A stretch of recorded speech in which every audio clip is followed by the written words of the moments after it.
Follow the veins to the altar and chant.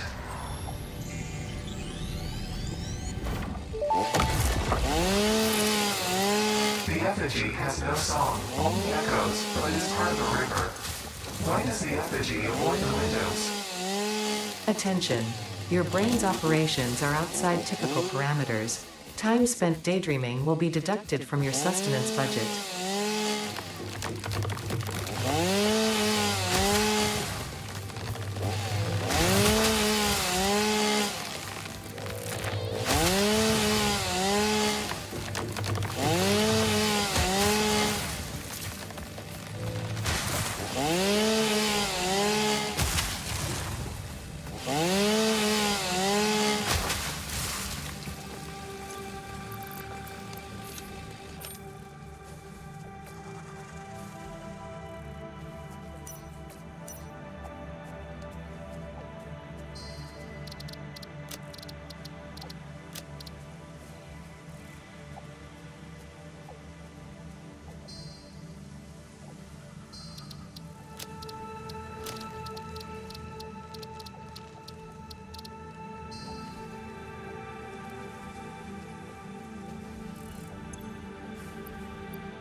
Samples of unknown alien species acquired. Their weaponized plasma is most likely stored as a stable chemical substance in an organ close to their mouth, and only turns volatile when exposed to one of the chemical elements in the air. Research the remains in the MAM to establish classification and potential countermeasures.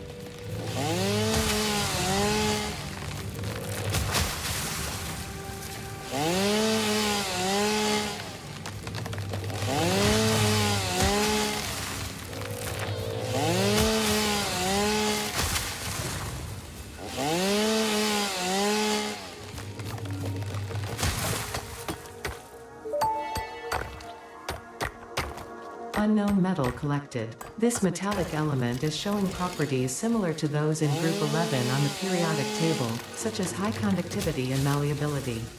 Research it in the MAM to establish classification and potential application.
The remains researched belong to an organism that tends to nest near objects emitting specific types of resonance.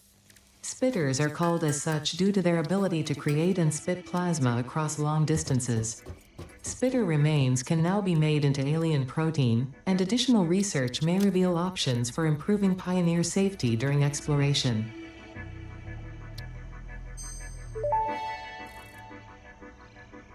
Mercer sphere analysis completed. Established local planetary signature of massage 2, AB, B, in the local Mercer sphere signals, allowing them to be tracked by the object scanner.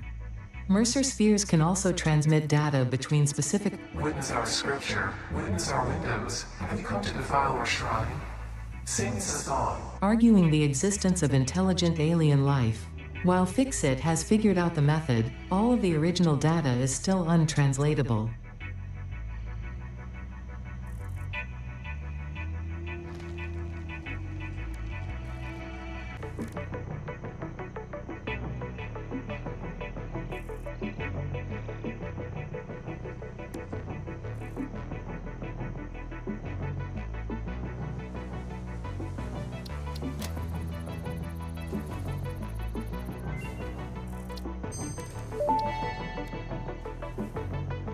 The metal has been named Caterium, after Fixit's greatest CEO Katerina Parks. It has been added as a viable alternative to gold in industrial applications, specifically in advanced electronics due to its superconductivity, malleability, and corrosion resistance.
Overclocking development completed. Power shards can now be inserted into all buildings to increase input and output speed.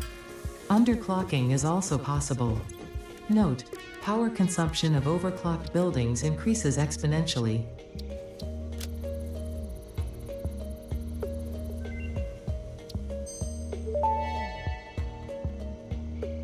Research completed. Alien protein can now be turned into biomass or alien DNA capsules. In addition to being used for research, the invaluable alien lifeform data in these capsules can be traded for fix-it coupons at the Awesome Sync. We guarantee the best capsule to coupon exchange rate anywhere on this planet.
Milestone reached. Power production can now be fully automated by burning coal, which has been added to the resource scanner.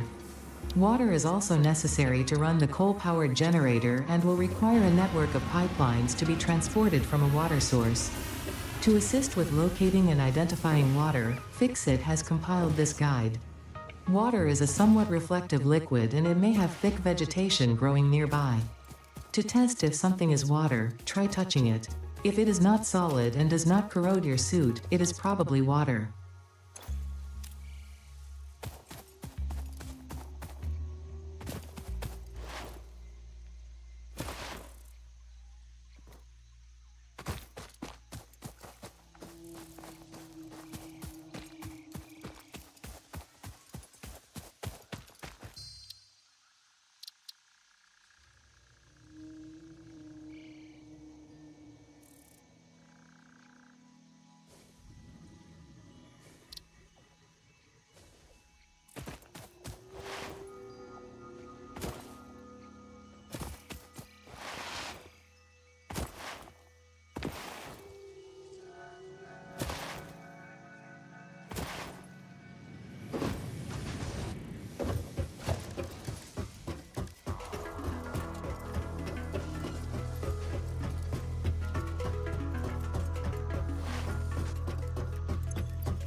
This is a shrine to windows and weaving.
The Summer Sloop was named after Marie Somerville, co-founder of Fixit and head of its R&D department.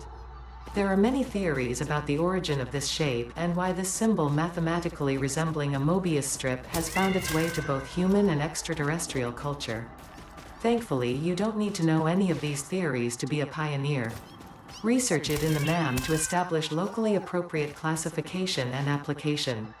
Fun fact: the planet you are on was found and named during a planet spotting event Marie hosted named Marie's Awesome Scientific Search of the Avant-Garde Exoplanets.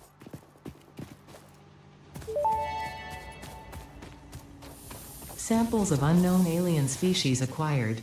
Initial data suggests these are predators, but notably they do not have a traditional mouth or eyes.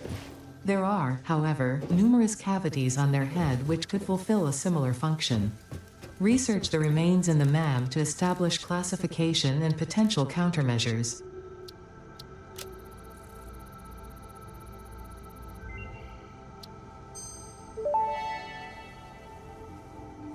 The remains researched belong to an organism with 8 jointed legs, similar to the legs of arachnids but with non-standard distribution and function.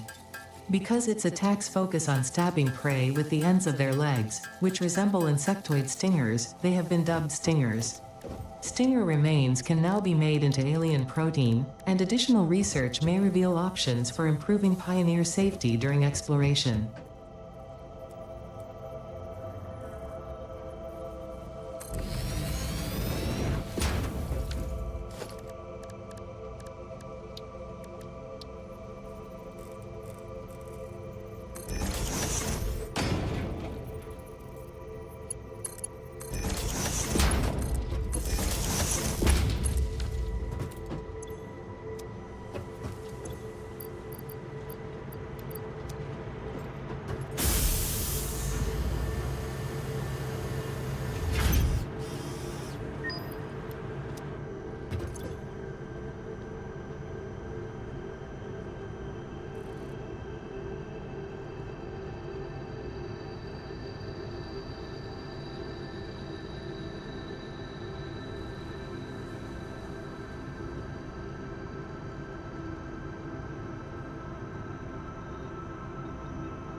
Summersloop analysis completed. Summersloops are somewhere between battery and conduit, harvesting energy from pockets of space with complete disregard for the rules of the space-time continuum, and distributing it into its connected ecosystem. This energy, let the effigies harvest until the waves reach our shores. Consume. Similarities to the hypothetical force of dark energy to potentially be one and the same. It can now be tracked by the object scanner.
It actually runs pretty smoothly. I don't know if you can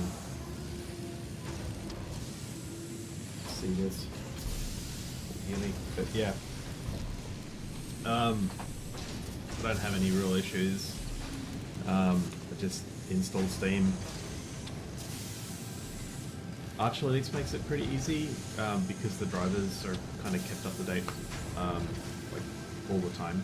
So maybe with an older distro you might have issues, or a distro like Fedora that doesn't necessarily have like the latest drivers all the time. But I think even with the older drivers it works just as well. So yeah, it just kind of works. I'm running under Wayland, so I'm using the Hyperland compositor.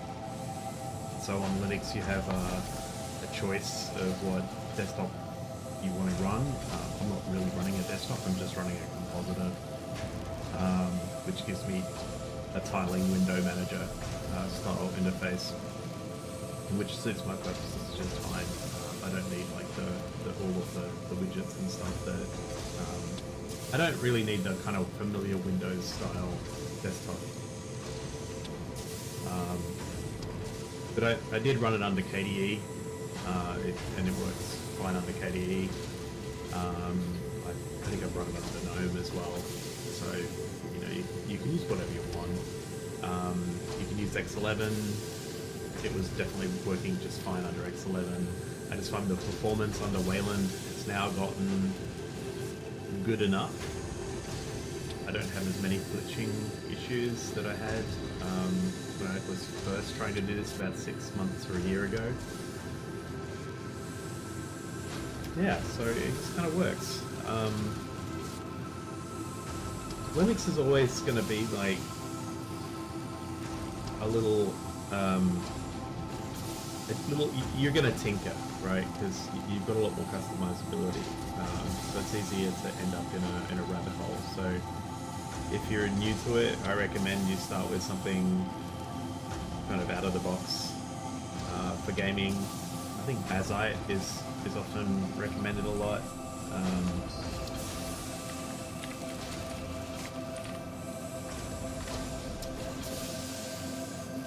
Bazite's Fedora based, right? What's the other one? The one I tried, Manjaro. Oh, Keishi OS. Okay, yeah.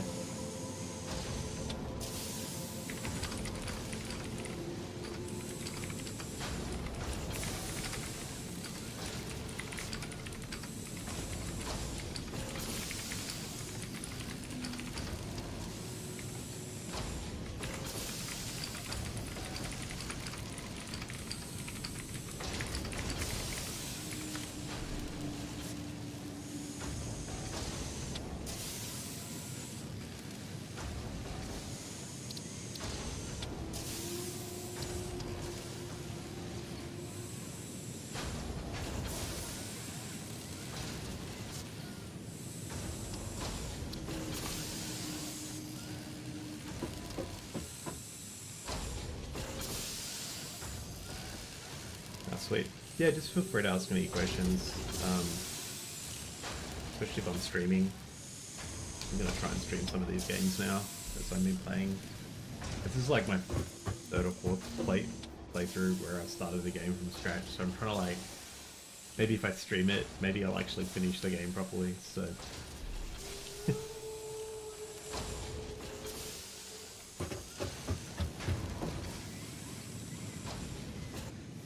Where am I at?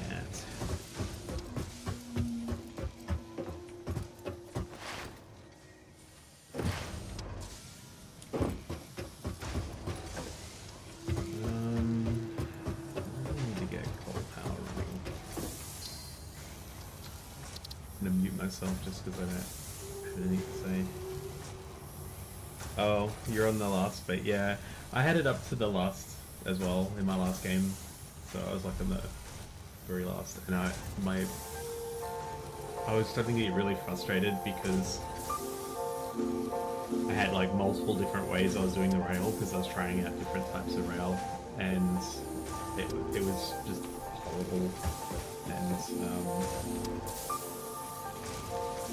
yeah, I had like a big fuel plant that was running turbo fuel with turbo blend, and that was working great.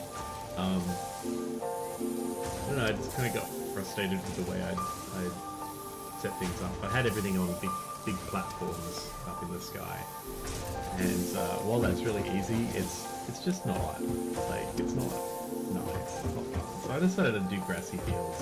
I haven't played grassy fields for a while. Yeah, I got a little bit of platforming going on here, but it's all grounded, you know. It's not sitting over a chasm.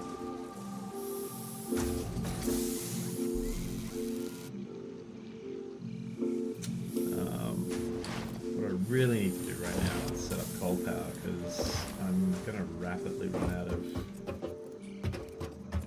my.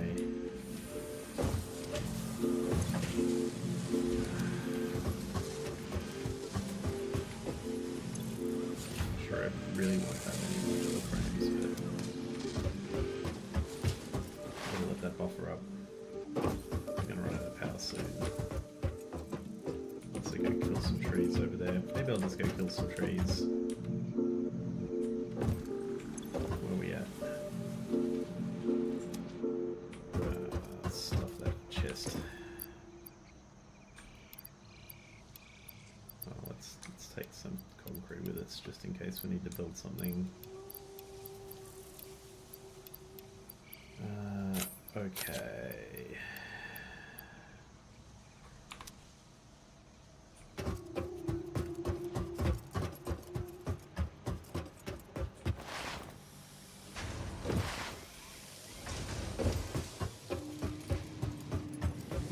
It's one of the thing about grassy fields. I get lots of trees.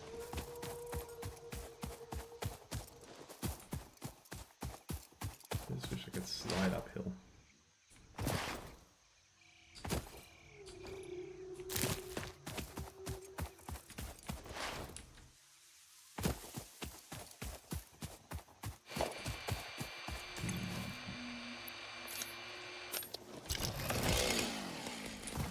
What's that anyway?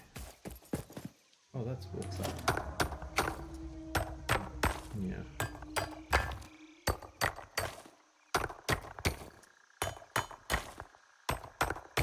Bit too early for bauxite. I don't have aluminum.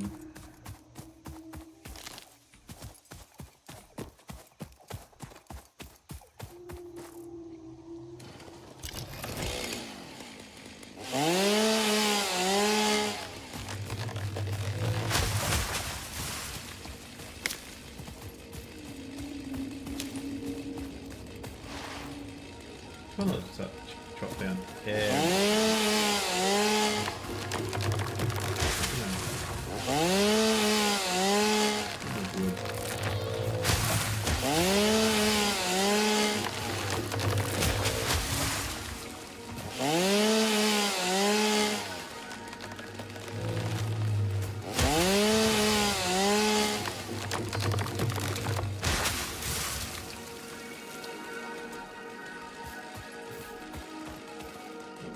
Why is it just like a chunk of iron just sitting there?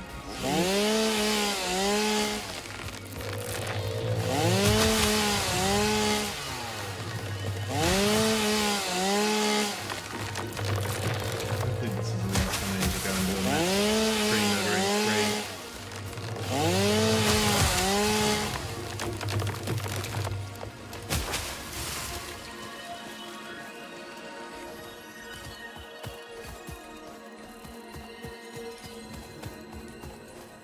Up there.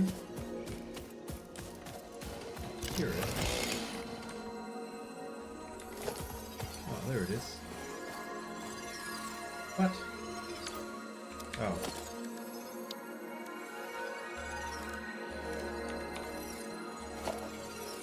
I forgot I'd done that.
Oh, yeah, I muted it. Sorry. I thought you'd left. Oh, I see you back. Yeah. No, so the one problem I have with, I think it's a Wayland thing, could just be Satisfactory. It doesn't like being resized, and with the tiling in there, if you open the window, it resizes. So when I popped out the chat, that broke the game. I don't think it likes it on Windows either.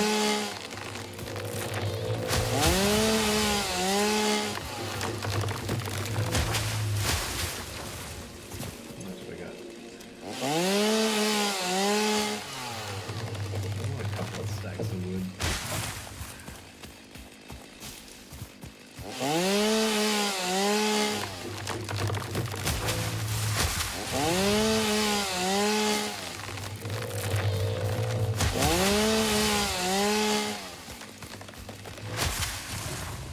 The question I have is, should I go set up coal power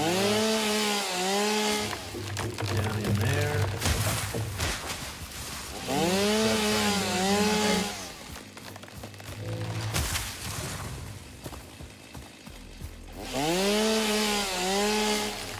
Yeah, no worries. Just ask anything if you want to know. I actually been using Linux for a really long time. Really since it was a thing.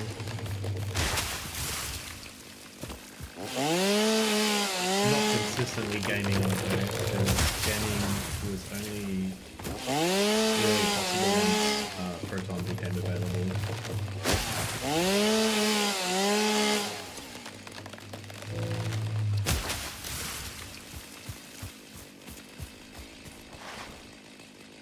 I really think Proton has the chance of unseating Windows for gaming, to be honest. Like, I know there's a performance degradation, but it's getting better all the time, and more people that actually just play, you know, once you get like 10-15%, I expect companies to start building Linux native versions of their games as well as the Windows, right? Because like, yes, it'll run under Proton, but then they can like make it go better if they run it natively. Most Steam games, any Windows game that doesn't have a kernel anti-cheat will work usually just fine. Even like really old stuff that doesn't work on Windows anymore will run under Proton, because Proton is just it's like a, it's not emulation, but it's like an API layer that just sits on top of the operating system, and you can have multiple versions of that translation layer. It does have a little bit of overhead, which is why you're always going to be a little bit performance hit running under Linux, but the Steam, like Valve are continually optimizing it, and the drivers are getting better all the time. So NVIDIA drivers were quite shit like a year or two ago, then they're now like quite good. They're not perfect, there's still issues, but you'll see a lot of people complaining about NVIDIA on Linux. Like, I think it's just because they like to complain. But it works just fine. I can show you like,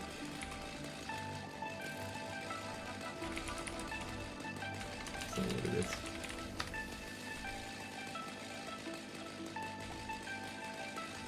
So this is the yeah, like my computer, right? So this is like top, B-top on Linux. It's like activity monitor or whatever you want to call it, process monitor.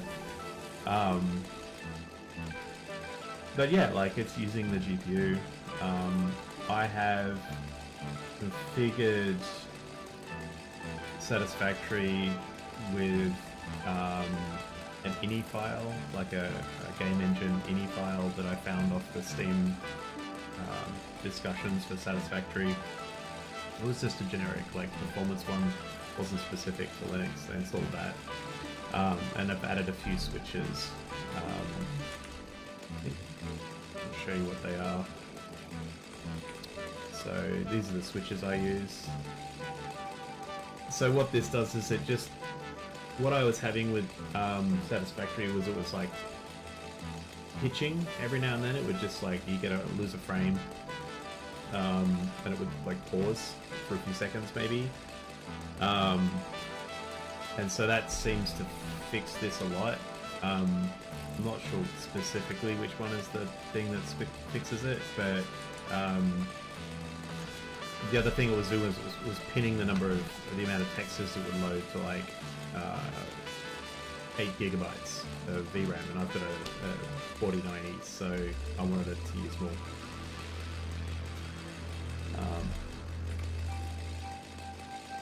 Yeah, it's pretty good. You will have to tweak. Like, I don't think anybody gaming on Linux doesn't tweak. Anybody who says it just works out of the box like perfectly, they're lying. It never does. But it'll run pretty, like most games will run just fine. You might just have a few little weirdnesses with them, which a little tweaking might fix. But that's Windows too, right? Like, I've never had a perfect gaming experience on Windows. I'm always patching it. You know, always downloading NVIDIA drivers all the time, trying to get games to run properly. So, I don't know. You've got bullshit with any operating system.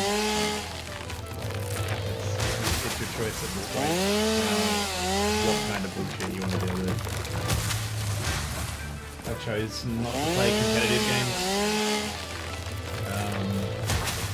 because they don't run under Linux, and there's only one real competitive game I enjoy at the moment, which is Squad, and that does work run under Linux just fine, even with the anti-cheat, but that's because it's not a kernel anti-cheat.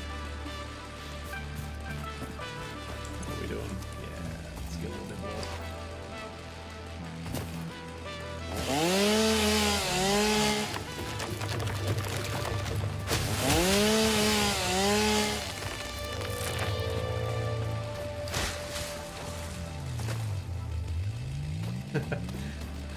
Yeah, I'm getting old, as you can tell.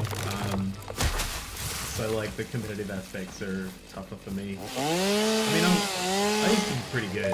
Like Unreal Tournament, man, I was a menace. The fruit of this fungus-like flora does not seem to show much potential for use. However, its mycelial network is worth further investigation. Research it in the MAM to establish classification and potential application. And I'll play that.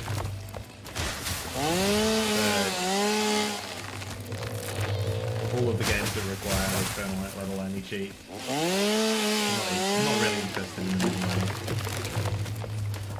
Alright, we gotta have enough to last us until I get to coal. Oh, this. Ooh. Sloop.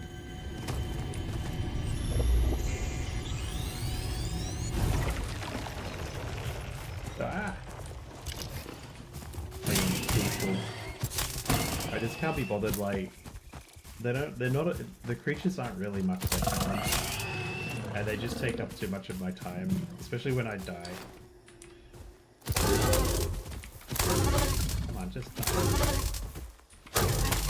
These are a really good source of, research. Alright, let's go back to the hub.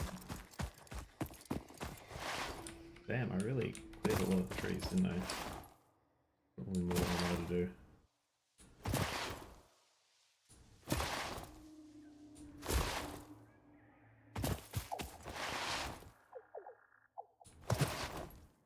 Yeah, I played like Civilization and Factorio has a native port for Linux, so it just runs. All of those kinds of games, I've never had any real issues with. And as you can see, like I'm running 120 frames on my G9 monitor, so it works fine. Even with a lot of machines, big factories, it doesn't slow down that much.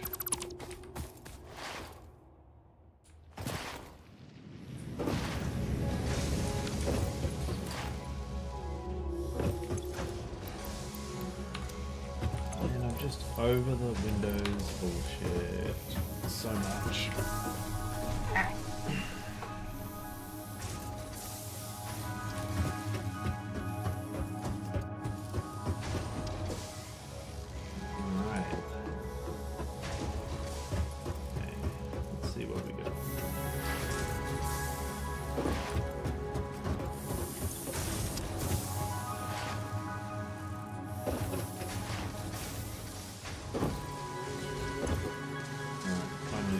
Build up a little bit of backlog.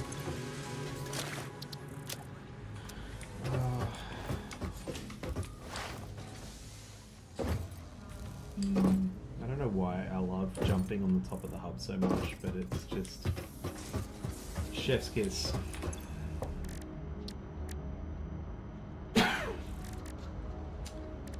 Mycelia. Do I have enough? Nope. Those. Don't have a yellow slug. I don't have a hatcher. I don't have any quartz. I really need to go get some quartz. Get some sand as well. Sand would be good. Oh, really? Okay.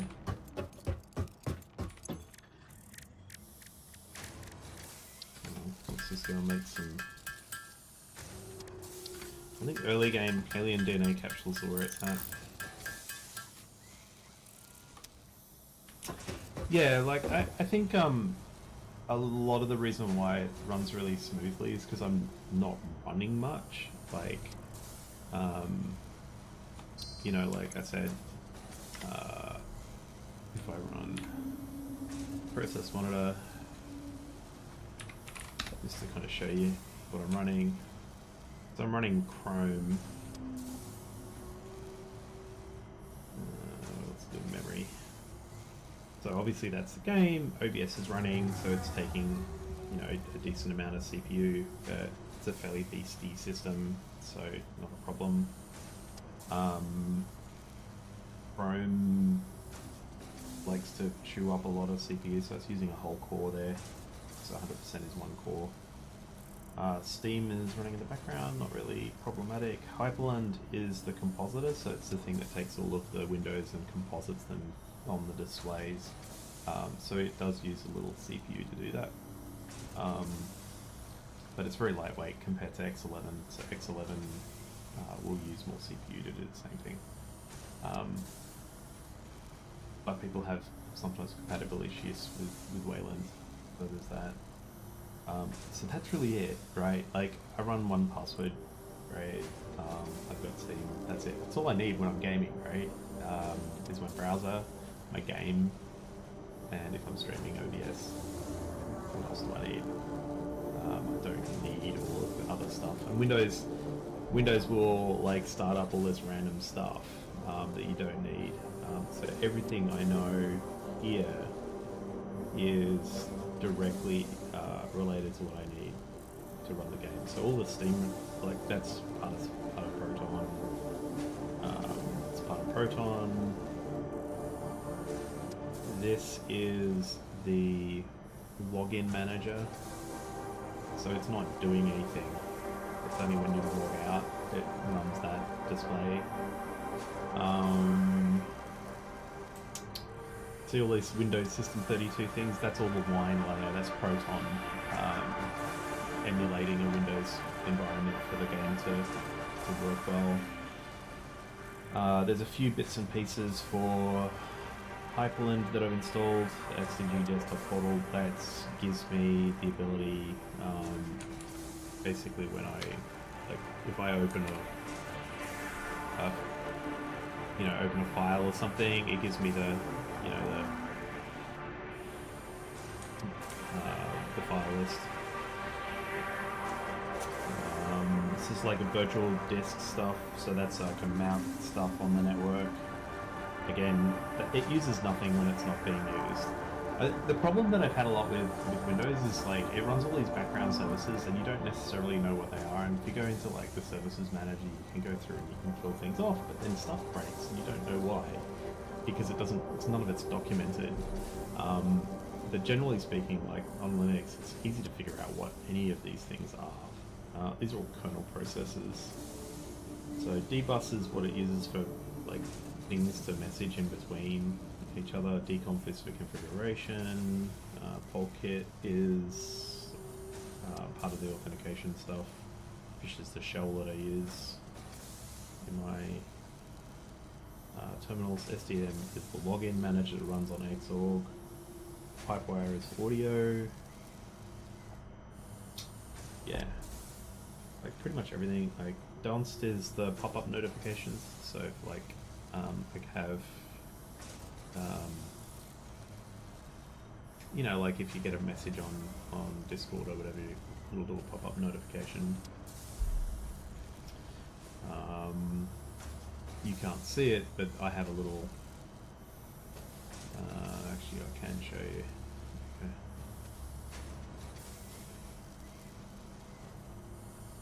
I do. Nope, that was the wrong one. Ah, there we go. So I've got a huge screen, right? So it's kind of hard to get the whole thing, but I can like put the whole thing on here. You can see what I'm doing. So like along the top, I have a bar.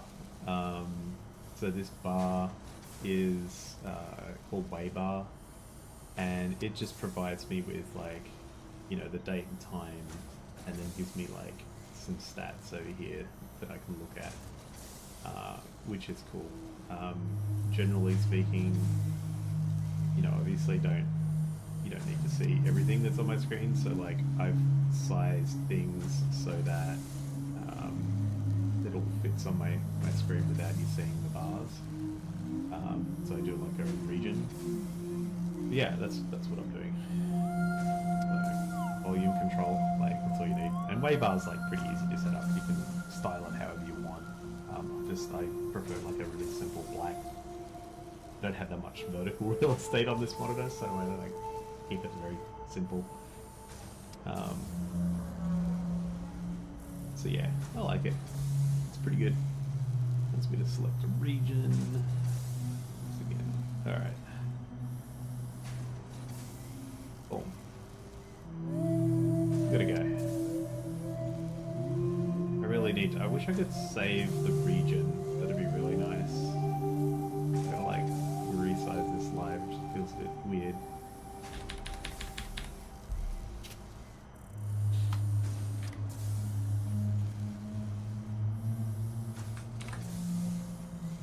Alright, what was I doing?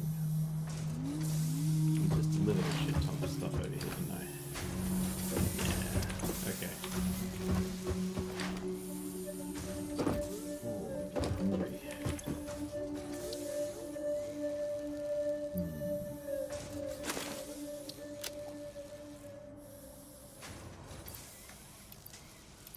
Store this for the moment.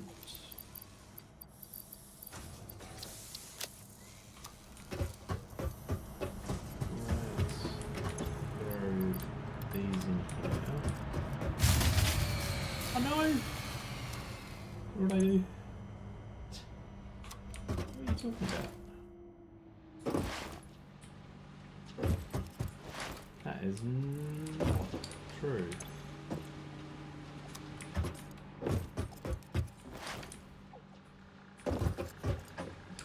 When the fuse blows, and I don't know why. I'm going to assume it's because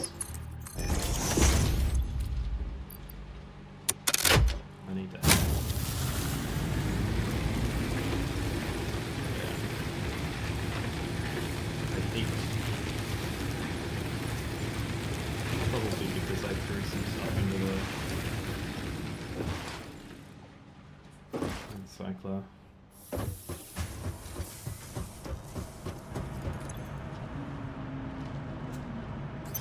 Coupons. Can I buy 2 coupons?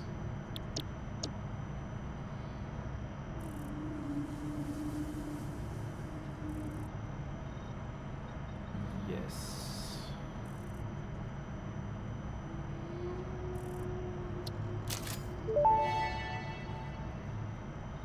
As Fixit amply demonstrates, you can never have too much management.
So,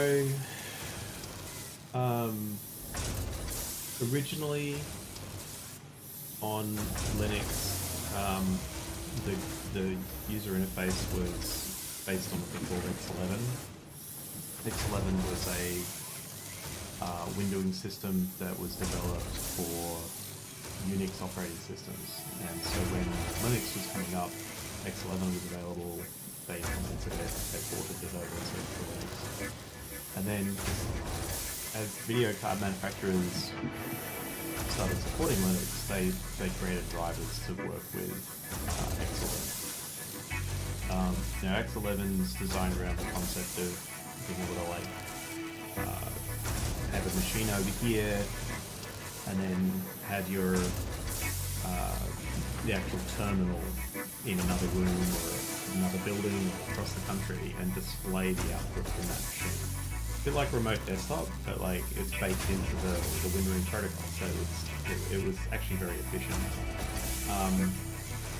But that's not how we use computers anymore. We all have these powerful machines sitting on our desktops, and so X11 started getting in the way. To get like 3D rendering, they had to have all these extensions, and they had to work around like limitations for the design of just the windowing platform. And X11 doesn't provide any widgets, it doesn't provide desktop or icons or anything like that. It just provides methodology for drawing windows on the screen and drawing on the screen. And so that's why Wayland, the Wayland protocol was developed. So Wayland is designed as like a much closer to the hardware layer for rendering windows, and it's just a specification. It doesn't actually, like, there's a client library for it, but the implementation of the actual renderer is what they call compositors, is, you know, up to whoever develops it. So the actual driver now sits in the kernel, where it should be, right? It's part of the kernel, and then you call these, you know, the OpenGL or Vulkan low-level drawing commands directly against the card, so you don't have any translation layer like X11 sitting in the way. So the actual compositors, they just need to then figure out how to like take a window and like map that onto the display. And it's much better performance. It added a lot of challenges, obviously, because every single piece of software was written to use X11. So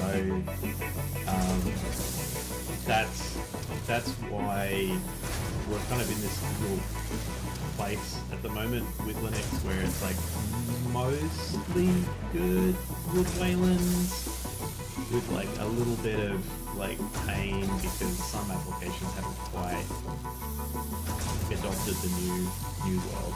Now there is an X11 layer called X Wayland, which runs X apps under Wayland, and it basically looks like an X server for as far as the actual application is concerned, and that provides a lot of the compatibility layer you need, and most games are running on that X these days. So unless you run a native game that's got like a native Wayland renderer like Factoria, which is like one of the very few games. That X Wayland layer is pretty lightweight though, so it doesn't add that much, because most of the time games are just like, give me an OpenGL context or give me a Vulkan context, and I'm just going to render to that, and that's what it passes through. Where the desktops get a little weird is that nobody agrees on anything on Linux, right? And so some guys came up with KDE a while ago to use the Qt framework for doing stuff. The GNOME guys came up with their own desktop environment, and those are full environments. So they have icons and start menus and, you know, built-in help and all of that kind of stuff. But as a part of like the normal evolution of Linux and just X Windows, It also became really popular to just run a window manager. So window manager would just manage the windows and not do anything else, right? They didn't have a recycle bin or anything like that, or a start menu. You had to bring all of those components yourself if you wanted them. So that still exists in the Wayland world, right? Because you can have the compositor, so I'm using Hyperlands, or you can have a full desktop experience. So they provide a compositor plus a bunch of other stuff like a taskbar or a dock or kind of, like a status bar just like the screen. They might have icons on the desktop, etc. So KDE provides a full experience. GNOME provides a full experience-ish. They kind of... I don't like GNOME very well because it's not quite like Mac, and it's not quite like Windows, so it's kind of in this really weird, like, zone. So if you want something familiar, I'd use KDE. New versions of KDE Plasma run really well, and if you run like Bazite or KCOS, they'll have like an option to like install KDE. Just use that, try that for a while. KDE has its own compositor. The good thing about the KDE compositor is that Proton is heavily tested against it. So generally speaking, if there's problems with the game, they fix it really quickly in KDE. They test against both the GNOME and the KDE compositor. Hyperland is, some guy and some other guys that contribute to it, and it's got its warts. I wouldn't recommend going for just a window, like a filing window manager like Hyperland as your first shot, just because it's a lot, right? KDE will give you a familiar environment to like learn Linux, and then you can always install these things along the side, and when you start the computer you can choose which one you want to log into. So it gives you like a good way of like trying something out without like committing to it fully. So Linux is really good that way. But yeah, it's kind of weird because there's like application frameworks. So you have Qt as an application framework, and then you have GTK, which is another application framework, and there's other application frameworks. So applications running on your desktop can use either of those, and they can run under, like a KDE Qt application can run under GNOME, and a GNOME GTK application can run under KDE, and all of that can run under Hyperland, right? It all just works. It doesn't matter to the compositor what the underlying application framework is. There's a set of standards they all have to agree to, and the Wayland protocols define what those standards are for things like, displaying a file dialog, or doing wallpapers, or full screen mode and stuff like that. As long as the applications implement the protocol, which they do because they're using a framework, and the framework implements the protocol, they don't think about the protocol, right? Then it just works. So for the most part, it's fairly successful. I would say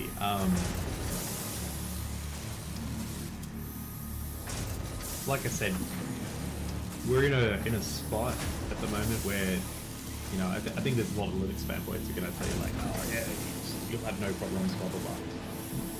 There will be things that don't work quite the way you expect them to, or the things don't render correctly, or whatever.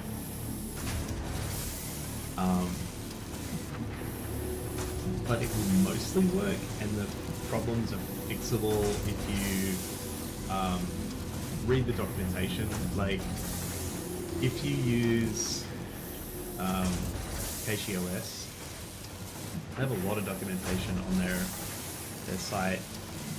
I don't want to switch maybe do this, yeah. Let's open a Chrome window. So I'm using tiling window manager, so it gets a little weird. So KCOS, they have their own wiki, right?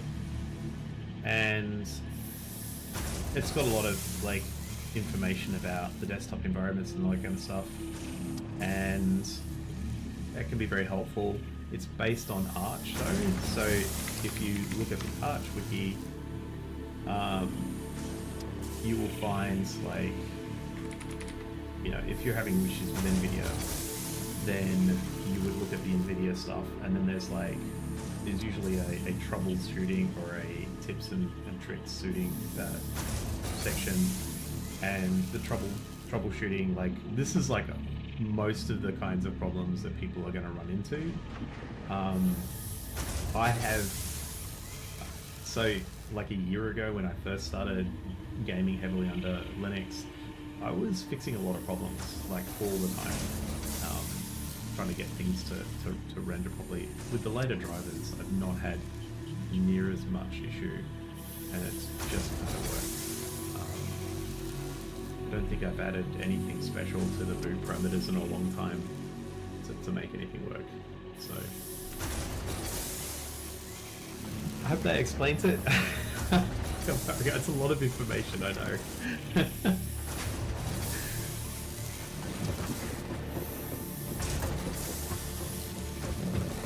What am I doing? I'm making cover sheets. That's what we were doing. We're making cover sheets.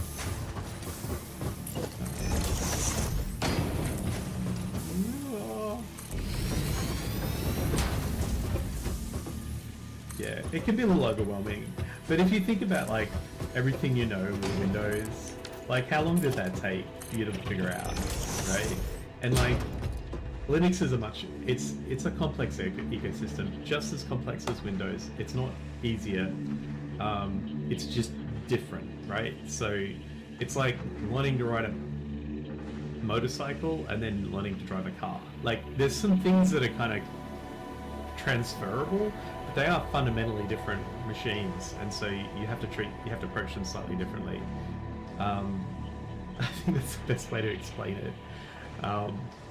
It's not the difference between, like, driving a car and flying a plane, though, right? Like, you're not flying a plane with Linux. You don't have to learn how, like, you know, the navigation system works and, like, how the flaps and all of this kind of stuff. No. It is just like, people have tried to make it as easy as possible. And environments like KDE do that. KDE gives you, like, a really nice interface to, like, pretty much manage everything in your system without having to drop down to the command line or much at all. If you're running Arch, you're going to use the CLI. You just will. Updates are done through the CLI. So if you let's have a look. So I use Yay for doing updates. So this is how I do my updates.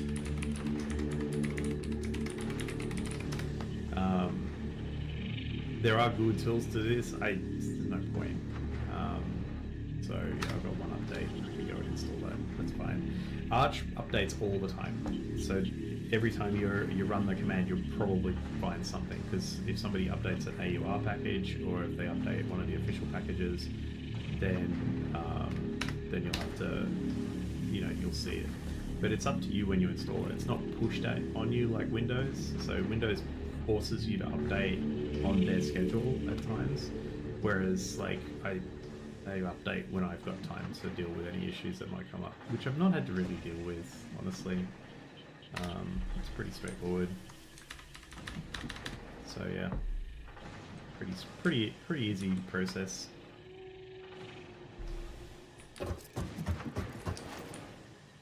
What are we doing? We got one of these, another one of these. How many of these can I do? Oh, that's 20 per minute. 40 per minute. That's probably...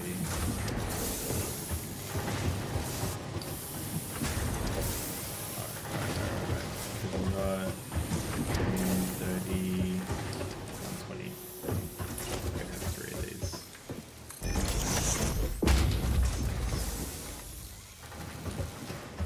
The math is so easy at the start of the game. It's so hard when you start using alternative recipes.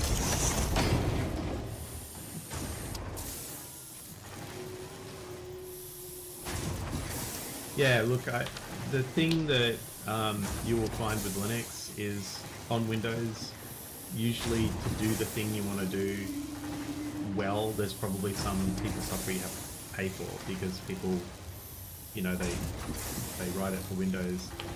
It's a lot of effort, and then they go and sell it, and the source code's not available, so you don't really know how it works. And like, you may not be a coder, you may not care about that, but like, it's more the, people talk about the open source community. It has its warts, like every community does, right? But like, the general philosophy of like, you know, scratch the itch that you want to scratch and then release it for free is what happens in general, in practice. And I've done it. It's like my wallpaper here, that's my wallpaper manager that I wrote. So I had an itch, I wanted to scratch it. So I wrote this tool which manages the wallpaper and runs the backgrounds and fades wallpapers. I wanted a wallpaper manager that would fade the wallpapers nicely and let me like give it a list of images and just kind of like randomly select. And there was a few tools that could do it, but it was a bit clumsy, and like mine's best. And I wrote it in Go as a fun thing. But like, and that's the kind of thing you'll see. People will go and like, okay, this is the thing I want to do on Linux. I can't do it right now because it's not very good, or maybe the implementations are bad. But I can take some of the ideas, and they'll go and build it because they can, because the tools are really easy to work with, and they go build the thing, and then they upload it to GitHub, and then anybody can use it. And so that's kind of the philosophy. Does it mean that all of the things out there are perfect? No, obviously not. Like, I'm using OBS, right? But you'll notice like this thing that I'm using for the cutout, it doesn't work as well as the Windows version. It's because I haven't figured out how to get it working well in the Linux yet. It works well enough though. Like, I just want to cut my head out. If I really cared, I'll use a green screen, right? I'm not a pro streamer. I'm just doing this for fun. So yeah, I think you'll find like you'll enjoy it. Like, it's an exploration, and if you've got any kind of technical background in like coding or whatever, it's a much better platform to be doing software engineering on.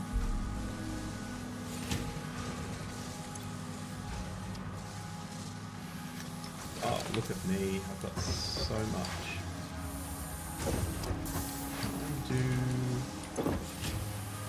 Ooh, maybe I ought to do power soon.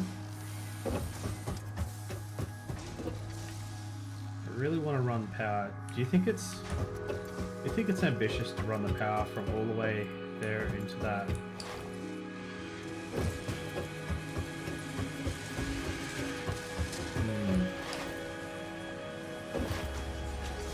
Let me get my copper sheets.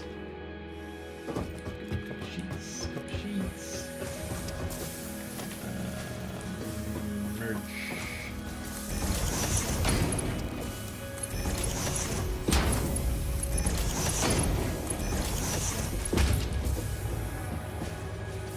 I really love how over the years Satisfactory got so much better to play. Very fast to play through. Alright, so we got copper. There, that goes there.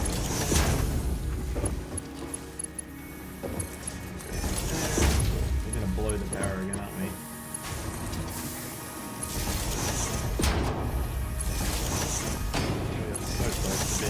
Capacity. Yeah, we are. Oh,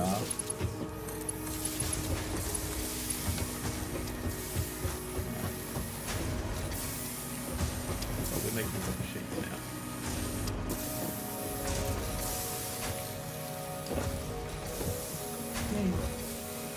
Alright.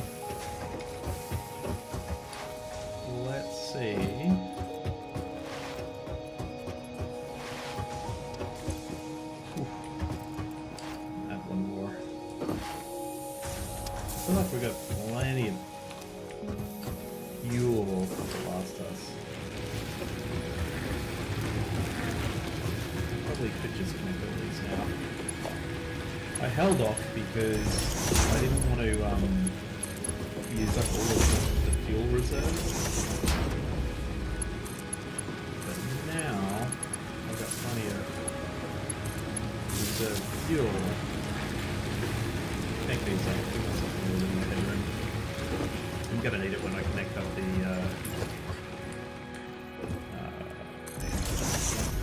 pumps.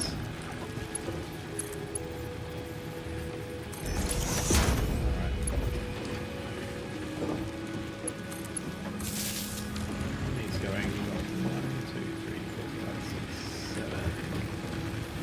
You can have 15.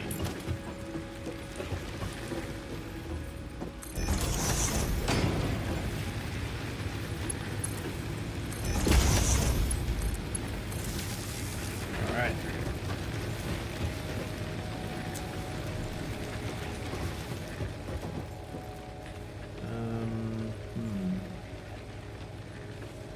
Now I know there's coal down here. It's not that far.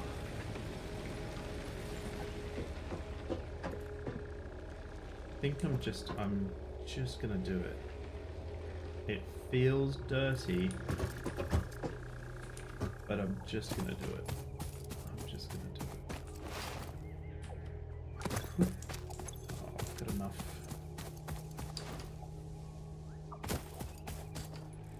Yeah. Let's do it. What? Oh, I lost my settings tonight because I crashed. We want foundation, and then ramp, and then foundation. Okay. Let's put a ramp here. And let's...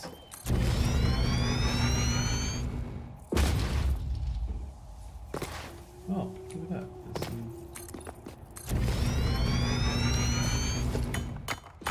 some quartz.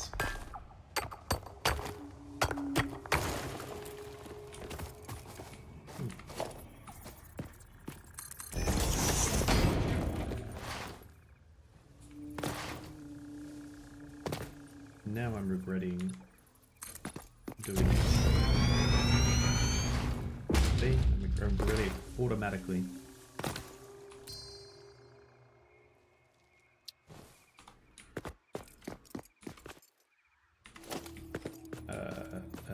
What?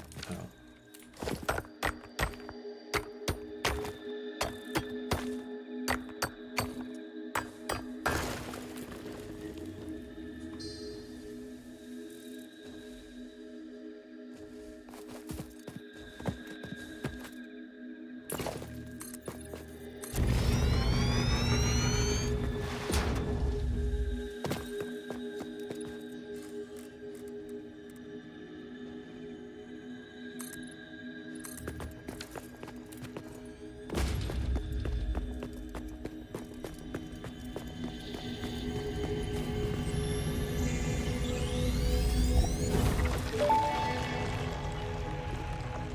The effigies ripples through our temples, our veins nearly touch. It is shy, notes shall be taken and played. From a certain perspective, your brain looks like it is processing language, but there is no auditory data. If you are hearing voices that are not mine, this is no cause for concern. It is a common side effect of extreme pressure and stress.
Research completed.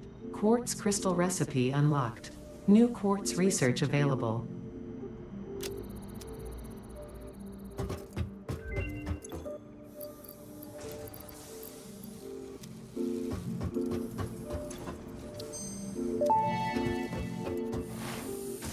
Research completed. Silica recipe unlocked.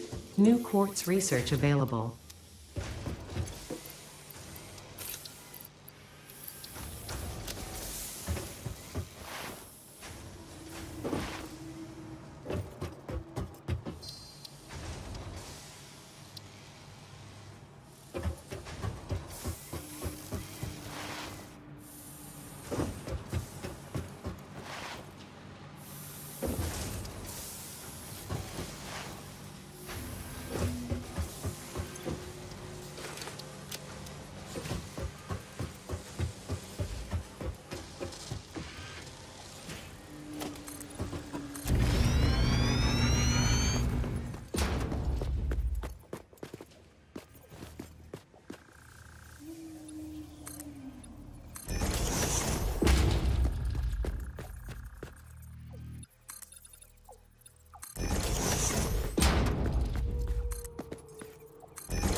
Hello?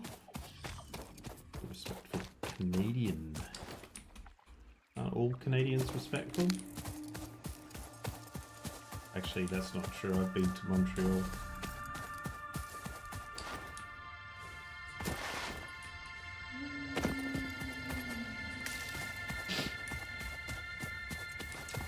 Well, I am... got to the phase where I want to build coal power, and so I'm just wondering if this pond is going to be big enough for all of my water extractors. I'm going to need at least 3, but preferably 6. That may indeed be water. Try submerging your arm. If it does not dissolve, that will narrow down the range of possibilities. Or you could just pipe it to a coal-powered generator and see what happens. Look at it go. There's my 6. There's my 6.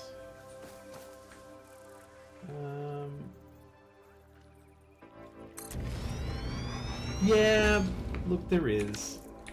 I could, but I wanted at least this very first one to be close to the base. And I decided to give myself a challenge and starting grassy fields. Yeah, I know the place. It's talk about this place here. Yeah, it's not far. Yeah, that'll be like number 2. But this is just my initial. This is my initial base. So just getting going. I expect to tear all of this down at some point very soon. But I've already run the coal from over there, so I just thought I'd give it a try. You know, see how it goes. Then I can just run coal power stations right next to the base. Right? Because I can just gravity feed the water. No, it's not my first playthrough. I've never finished the game, but I've gotten right up to the last tier. And every single time I've gotten annoyed because of my rail network. And I'm hoping that by streaming it, I can keep myself honest and like force myself to go through a whole playthrough. We'll see. But yeah, I've done all this before. None of this is terribly new to me, but yeah.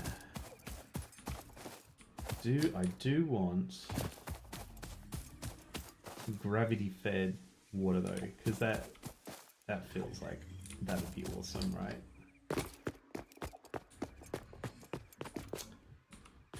normally I would build. So this is the other thing that I annoyed myself with, is I would normally build the pumps under the power station, but when you do that, you have to have these floating platforms above the water, and then you kind of, it looks stupid.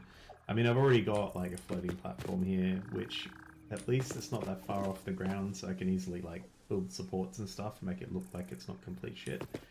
But I don't know why it matters to me, but it does. What was that? That actually worked out nicely. Okay. So let's see.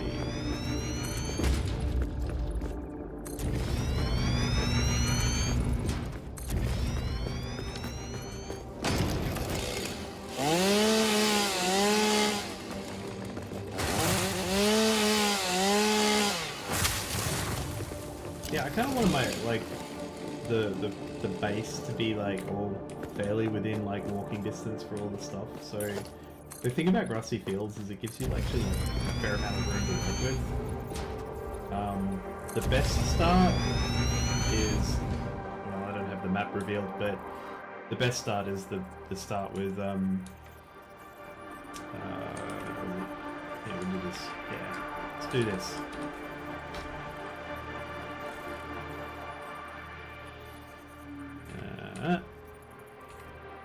No, let's do that. God damn it.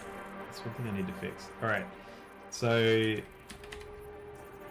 I go here and then look, so the best, personally, my favorite start is here. But then I end up building like a massive platform hovering like over the canyon because you don't have enough room down here, and I hate it every time I do it. And then I have to run the trains, and then the trains are, it's really annoying because then you have to run the trains in the sky. And what I want is like my starter base, and then not far from there start building out little mini factories for the various bits of components that I need for each of the stages, so that as I get bigger, like things are sitting on the ground and not floating in the air, and my rail lines. I saw there's like a guy who's made like a blueprint, which is really nice, and he does like these really beautiful curves, and he's inspired me to restart my games so that I will build my own rail network, doing the same thing. Whoops. So, but you know, like it's just nice to have it like, you know, yours, right? So he did this. Oh, have I done this wrong, haven't I? Yeah, I have. But you have to kind of start on the outside edge, and then you. That's right. You do it like that, and then go down.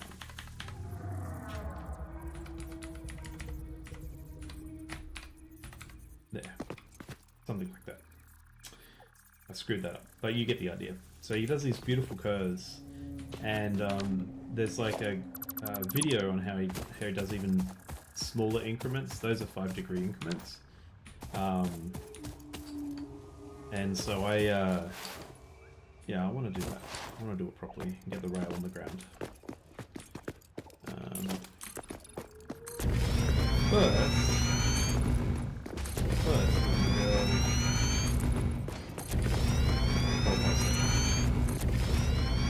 yeah, you have the one.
Interesting, most pioneers already had coal power set up by this point because they understood their responsibility to humanity. Adjusting pioneer attitude metrics. Reminder: coal-powered generators require coal.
Nearly. Getting there. I've just got to, it's not making enough plates.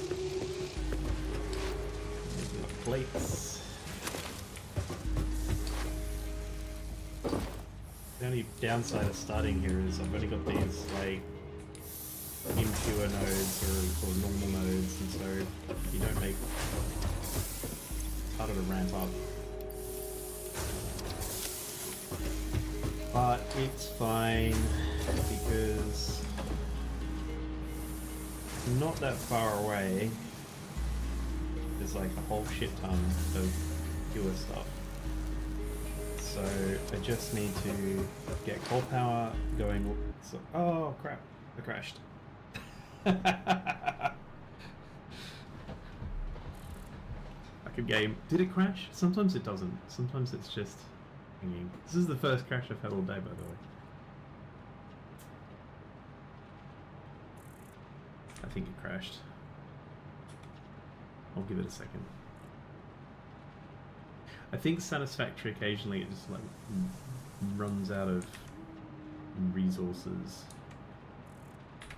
Let's have a look. Oh, what did I mark? That was not what I meant to do.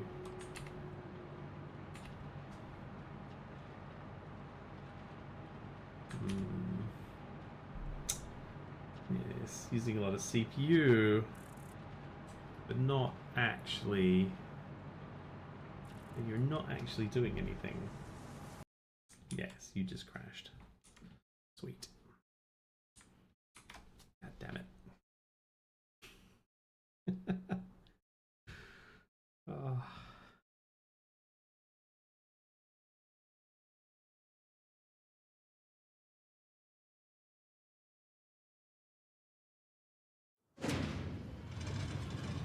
Gonna eat soon.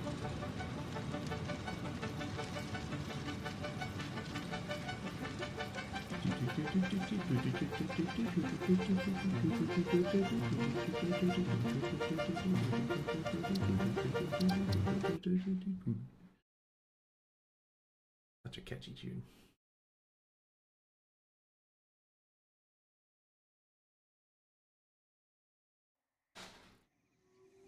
All right.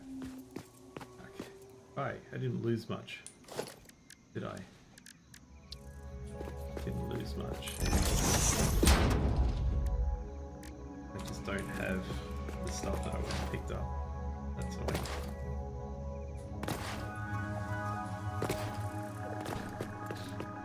This is a good thing about building this power right next to the base, is I'm like not having to go very far to go get supplies.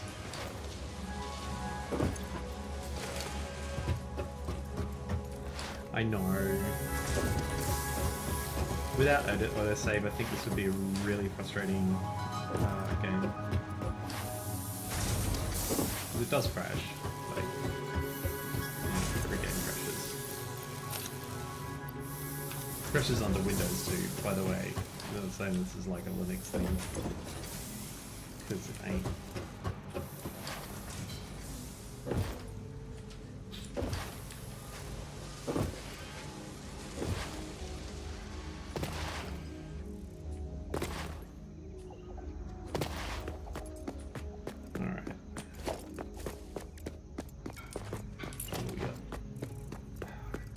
Quite built. I've got like 6. I just need one more.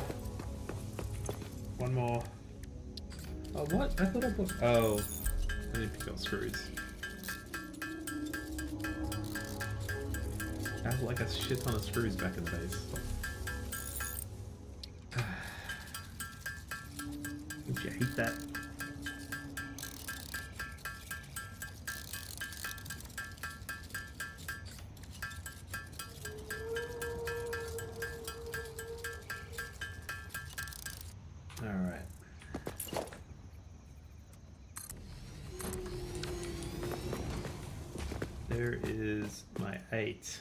Starter coal power. I'm gonna be so happy when I get this running because I really hate this part of the game because I can't leave the base because shit fucking breaks. There we go. Let's see now. What's this? No.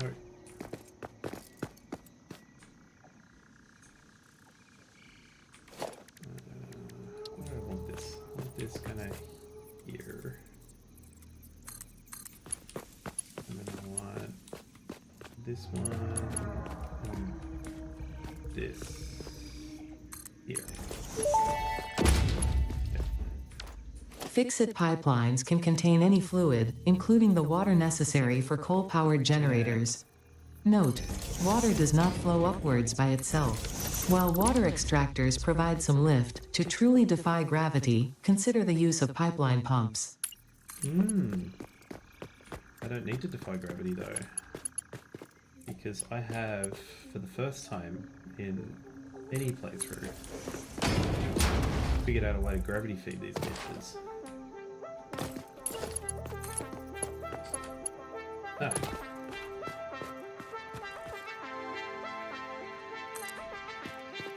Because gravity is better than a pump. Yeah, screws are annoying. That's one of the things I really need to get going in a minute, is once I've done this, is I'm gonna run around and get as many hard drives as I can.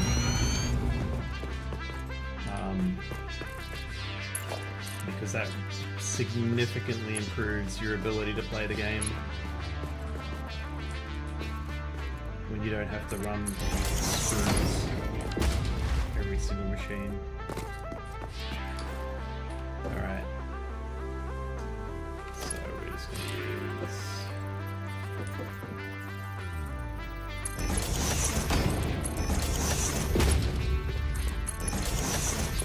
What kind of snaps just based on the building? Ah! Oh, I did the same thing there.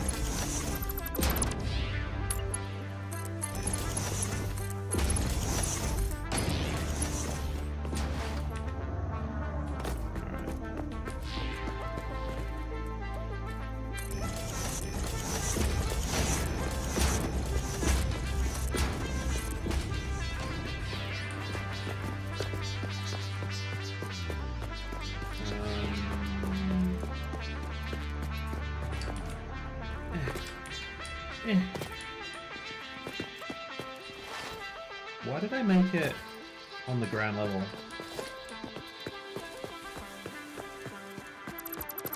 Why do I... I'm so used to dealing with pumps and stuff that I like just reflexively put it on the ground. But my water's up there, so I don't need to do that. So why would I do that? I don't know. Well, let's put it there. Wait. Oh, I can't snap it to the other. Oh, Christ. Okay. That's annoying. Well, at least that's on the line. Okay. I need to hotkey this. This is annoying me.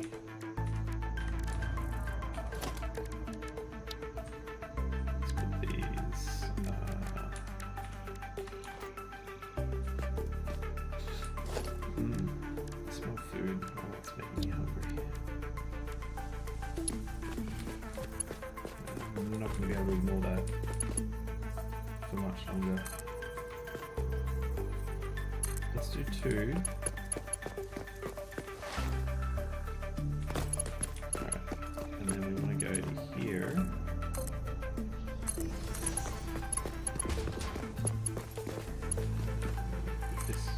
There's a method to that.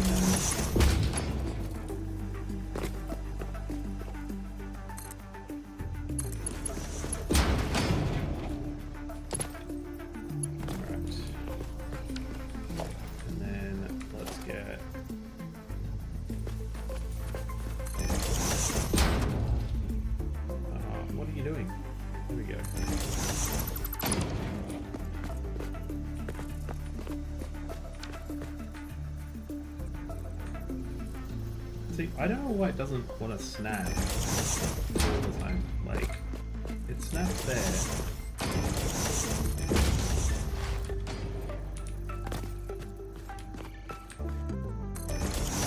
I guess because the other junction is both. Alright, let's get water delivered.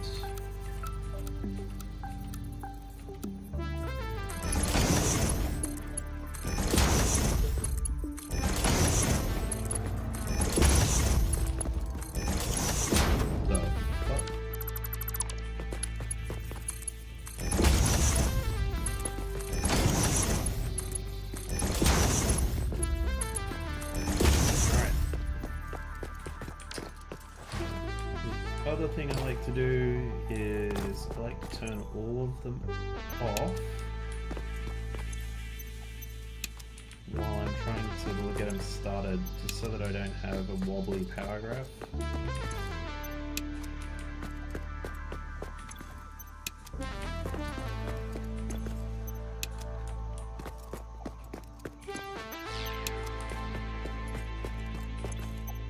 Alright.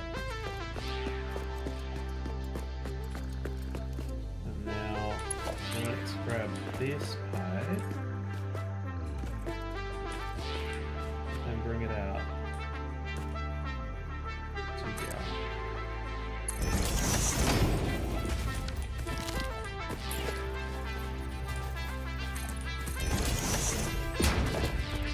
Ah!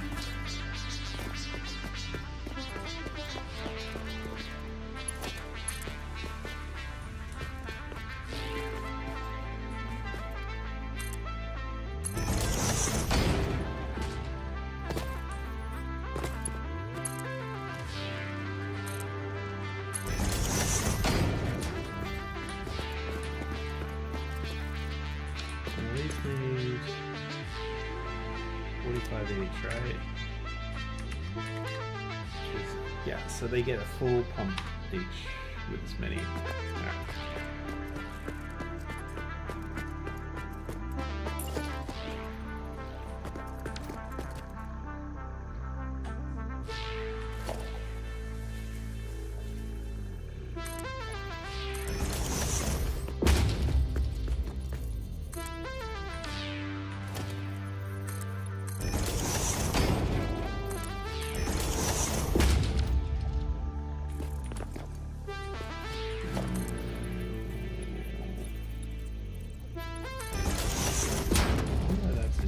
Oh, because there's a line node underneath it.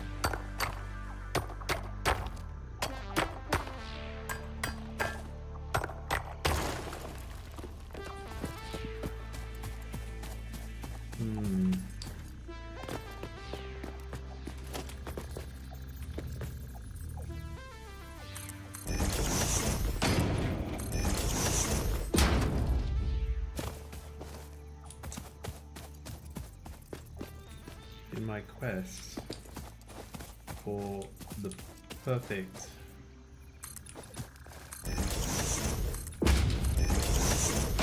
route for this pipeline,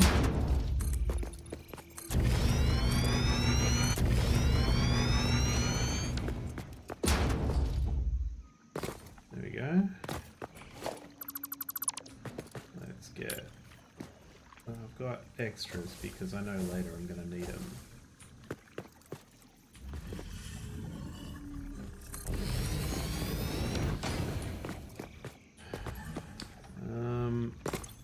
I don't have stackable supports. That would be useful. Should I go kill some things? I'm gonna go kill some things. Give me some alien DNA.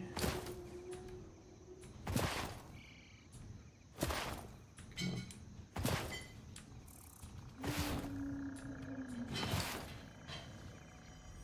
Ooh. I know that sound.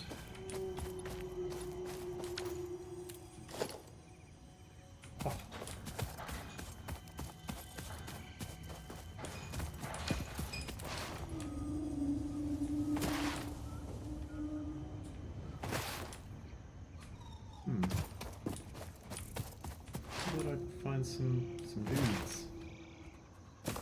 Oh, here's some boots. Hey.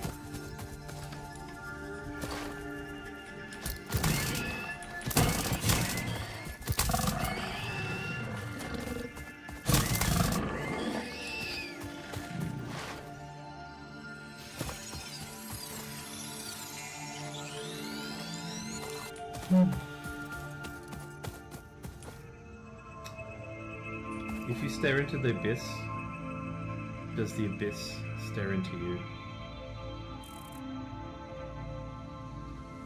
I think that's the question.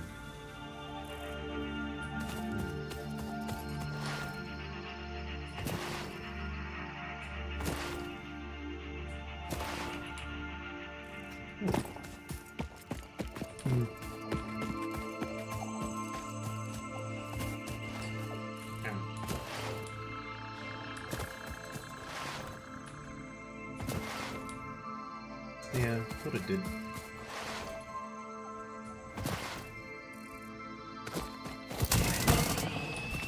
Ah, come back.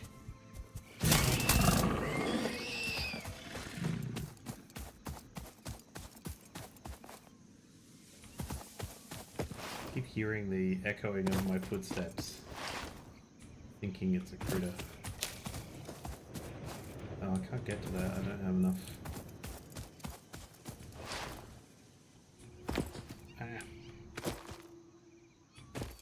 I hear kittens. Meow, meow, meow, meow. Oh shit, no.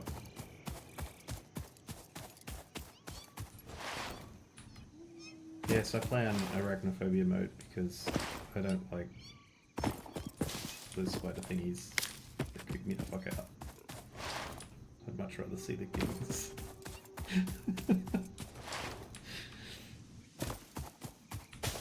Hey. I can hear the kitty cats. There's gotta be a tunnel under there somewhere. Oh,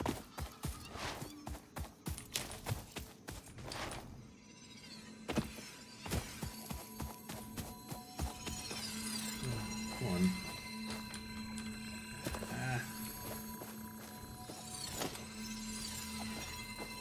I've got enough money for one.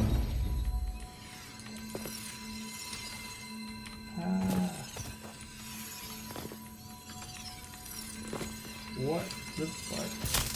Why would it let me pick it up? Is it because of this shit?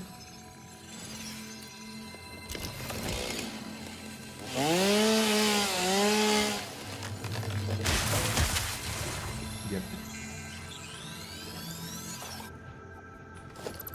Yeah, you know the stingers that have got the radioactive, they jump across the screen to kill you. I don't know. I got traumatized so badly by this game. That's why I play it on peaceful mode. Like, I know I can beat them. I don't need that challenge anymore in my life. It's just enough of a challenge just to actually finish the game for me. And not restart. I have a bad case of restartitis.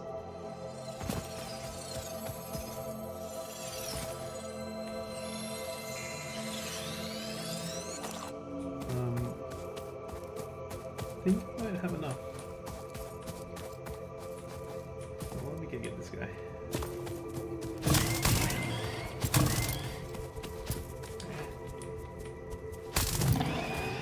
Yes.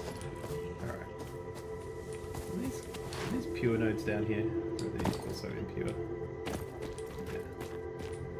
Oh god, I hear this crying of little...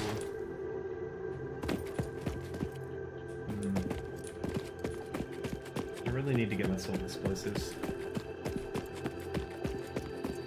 Oh, yeah, there's like, there's no scaling, right? Like, you can totally easily walk into a place with like a super difficult enemy.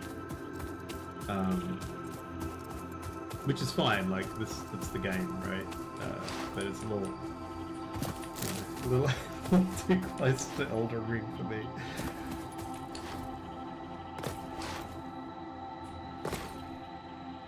Yeah. Alright. Oh, but I hope that's enough DNA capsules to buy something.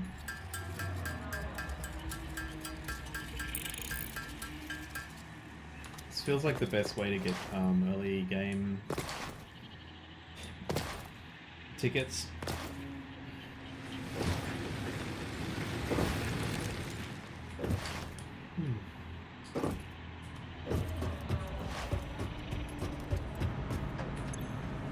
So don't crash the power grid again.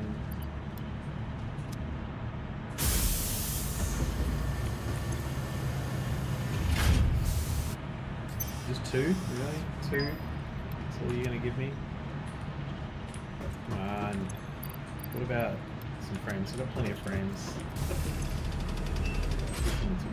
There we go.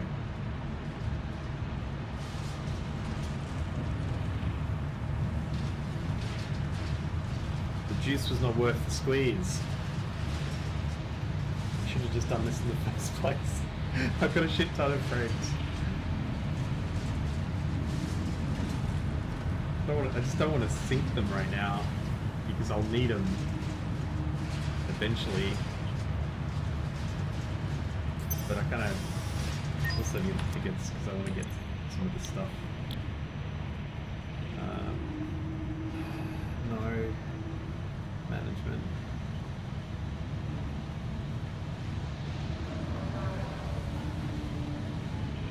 Is it organization? No. What? Oh, is it? Oh. I think I have to unlock another milestone, don't I?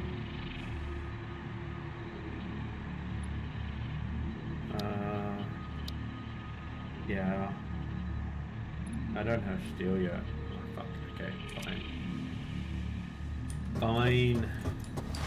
Well, all that just means that I've got more reinforced iron plates, so I can live with that. That's not a waste of time. So, look at these guys. Oh god. So yeah, that's one of the challenges I've always had with trains as well. I tend to... Are you using mixed stations? Are you like delivering multiple goods to one station? Is that why like you're using different parts of the train to like carry different goods?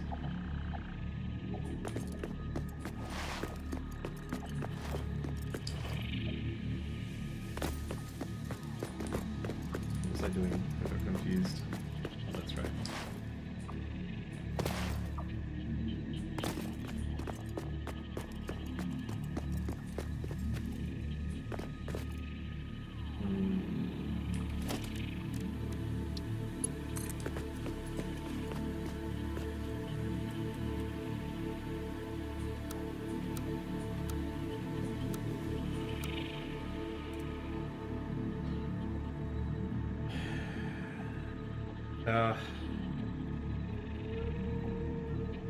Is it just a flat intersection? Is it just like there's just too much traffic for it? You could always try and do a flyover or something like that. That's a lot of work. That's why a lot of people just run point to point for as long as possible, right? Just to like avoid that stuff, but you just end up with rail lines going everywhere. So I always do a network. Quite frankly, I've not had the patience to get the game completed to the point where I start hitting those problems, I think.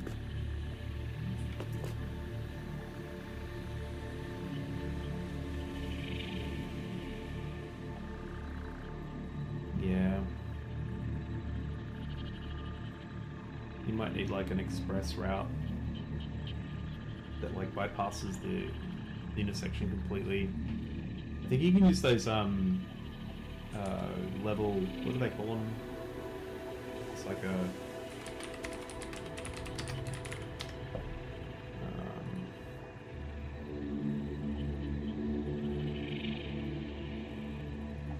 remember the part. I never needed to use them.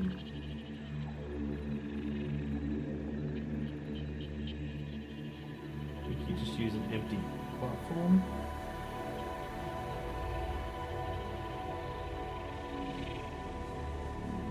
Just use a train station just with no freight. I don't know, but yeah, I feel like there's a solution. Let me know if you figure it out. Because I'll be interested to know. I'm not there yet, but I will be. I do like my trains. What do I want to do with this? I think I want to pop this up.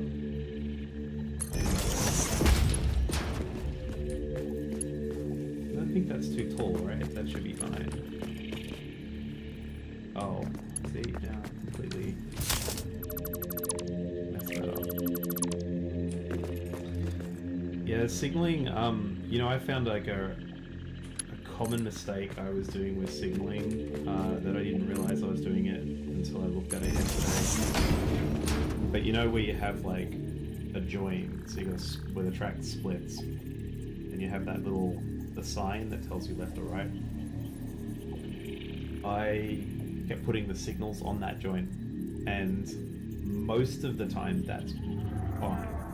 It doesn't cause an issue. But I think there's like a condition where your signal can be, as far as the routing algorithm is concerned, past the split. I don't know how that happens, but deleting the signal and placing it the next snapping point back fixed a lot of my signaling issues, and I spent hours trying to figure it out.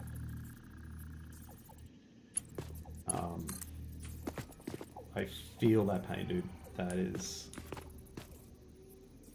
a lot. Alright, let's see now. We've got...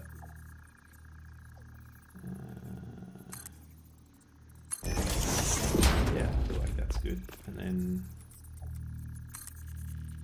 I can go down here.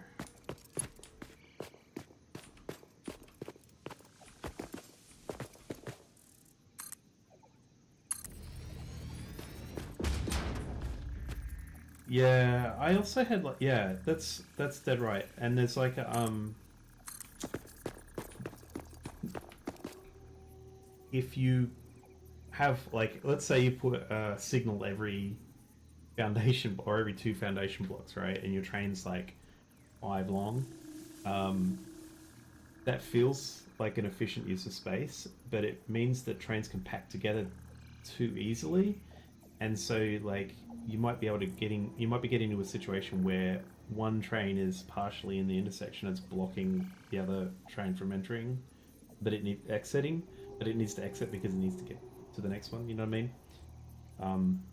So like spreading them out a little bit, and then like using path signals judiciously. Just make sure that like, are you using path signaling on that intersection? Because that you should solve. I say should. I'm out of...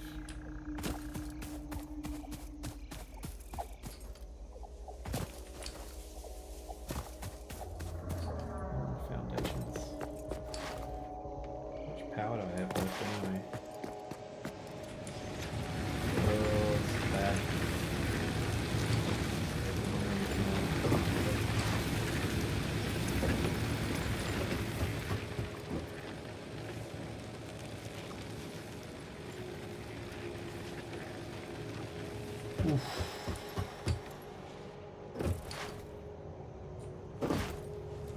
power running before I run out of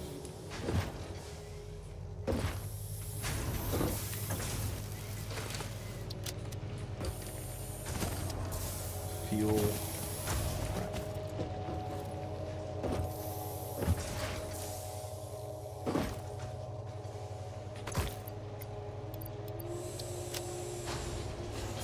I'm gonna need more.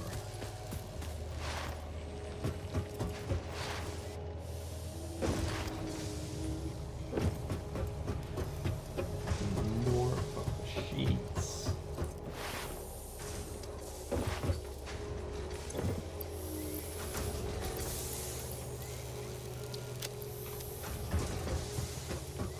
Yeah, I hope you get it fixed, mate. I like that.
Oh my god, really?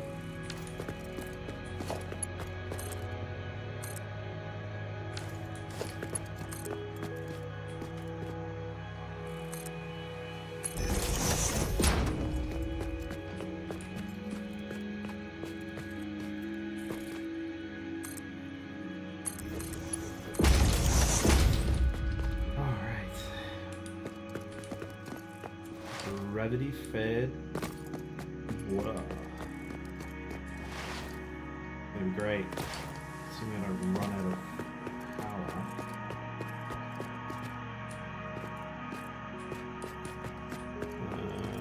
Okay. So this one.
For this one, I don't have that much time.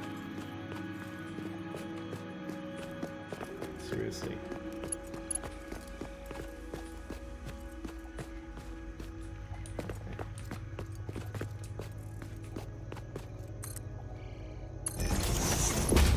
I'm gonna be so mad if I do this, and then it's too much head lift, and I'm gonna have to move it all.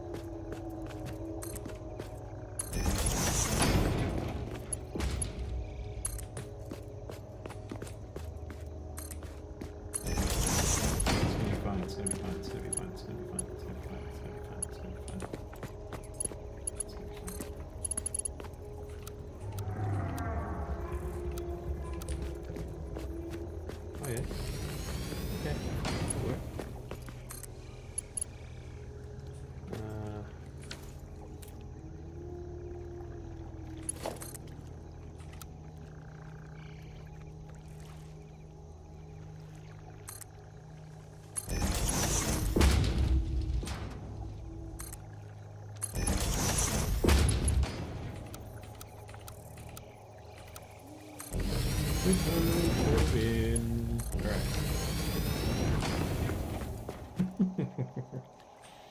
We're gonna hook this up and it's all going to just blow a fuse. What are we talking about? 60 megawatt. We can need 60 megawatts, right? Sure. Sure we can. Why not?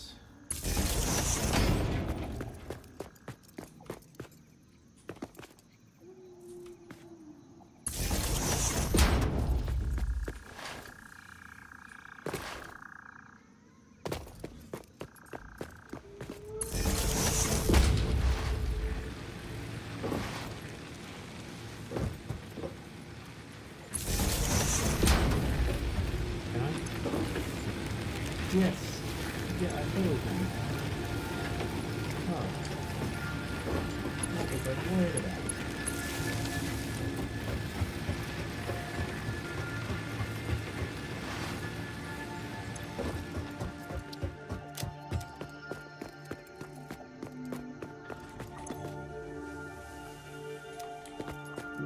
Water.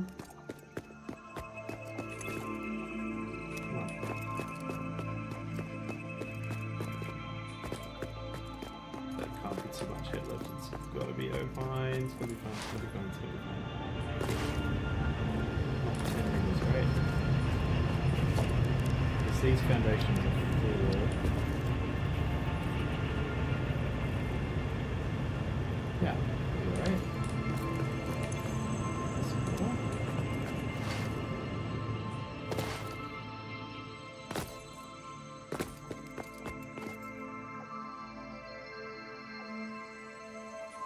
Yes, technically I don't need 3 pumps.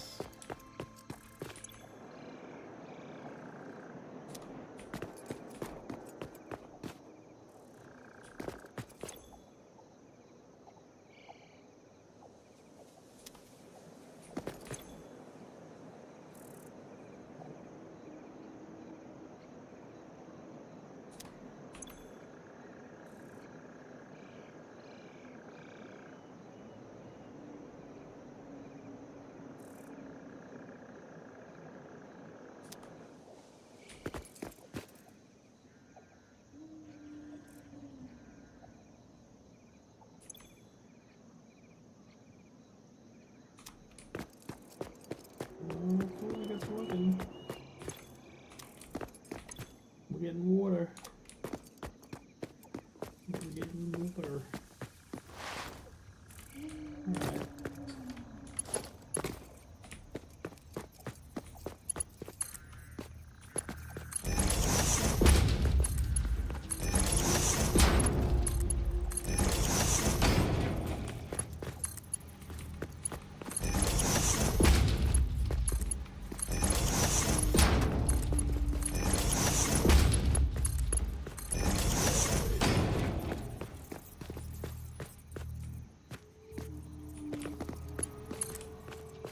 Alright. Now we are cooking with coal.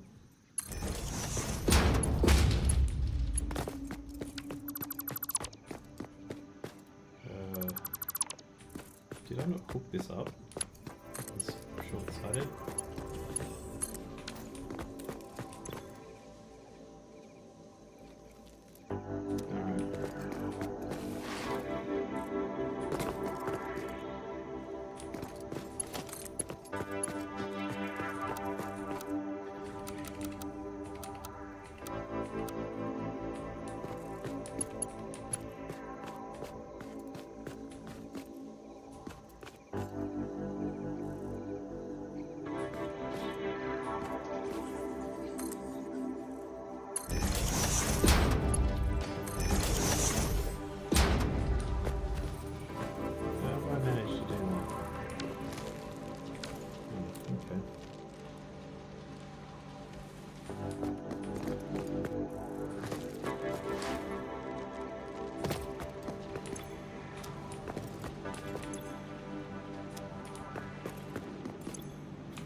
Oh, yeah. That'll do it. Check it out. Got coal coming in.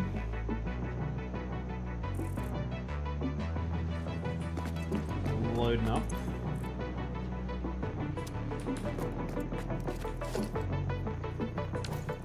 I feel so slow at 120. I'm so used to the 760, 780, whatever it is, belts in the later game. It's okay, it's fine, it's fine. This is good.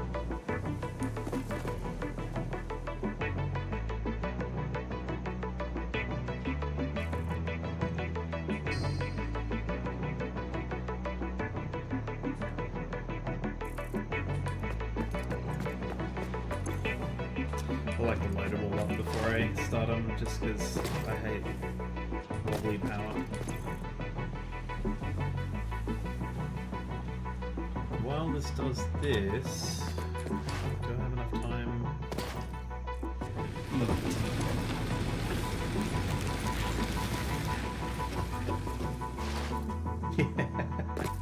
I don't. So in none of my saves have I unlocked the Mark 6 belts. I've always gotten to Mark 5 and then digged around a lot with trains and restarted. Restartitis. It's like, I can do it better. If I just restart the game, then I'll just do it much better. I actually deleted all my saves. And just created this one for Twitch. Well, YouTube. It was originally Twitch, but I realized Twitch, nobody talks to on Twitch. People talk to on YouTube, which is nice.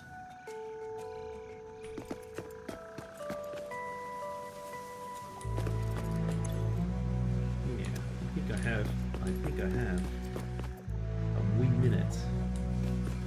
I have plenty of fuel on these guys hanging out. That's going to be, what, 20 minutes?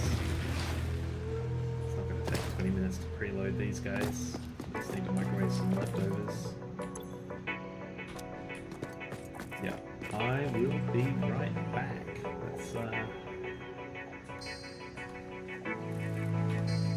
Let's do this. The button. See if it works.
Looks like we're good to go.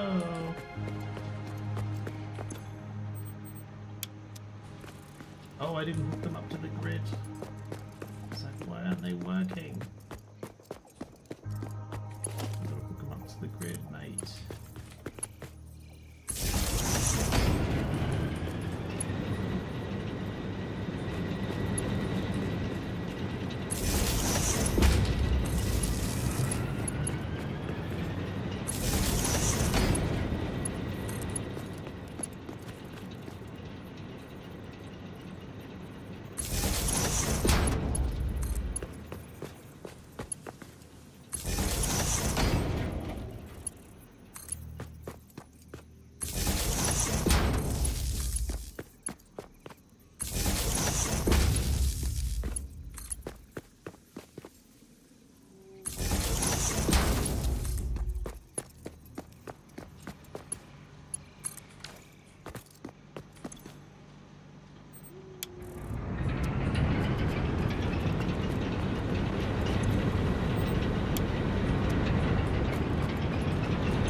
They should be idle. Yeah.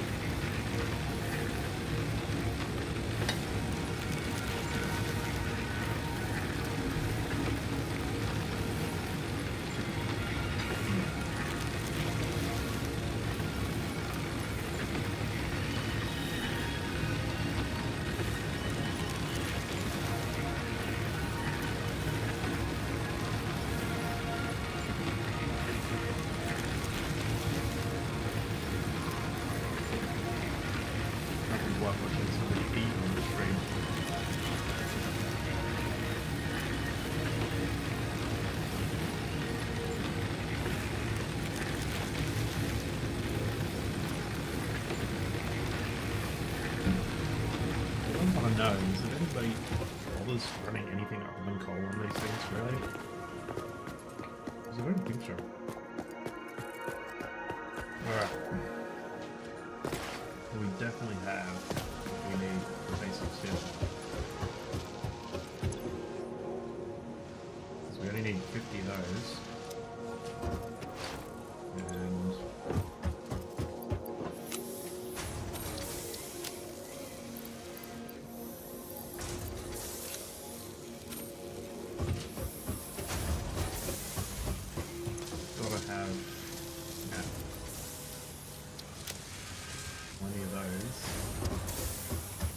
2,000 of that.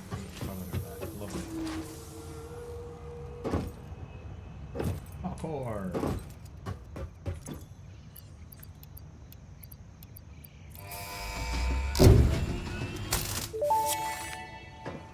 Yes. Milestone reached. Coal and iron can be combined in the foundry to start steel production. Project part number 2, the versatile framework, can only be created via automation, not at a crafting bench. Delivering these to the space elevator is essential if we are going to complete phase 2 of project assembly and save the day. Fix It and humanity is relying on you. No pressure either.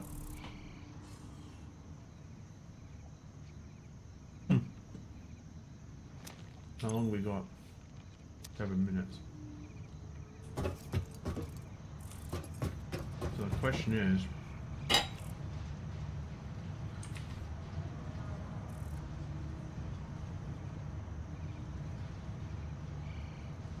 we got copper.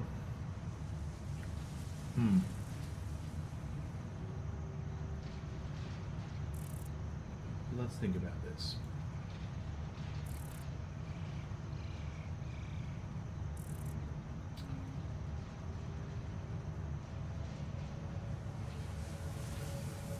We've got a coal node here. We have several iron nodes here.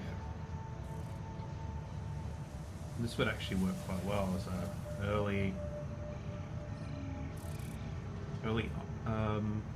steel. It's nice and close. I can run belts. And there's also all this limestone, which I would like to pick up and turn that all into foundations, because I'm going to need a lot of that.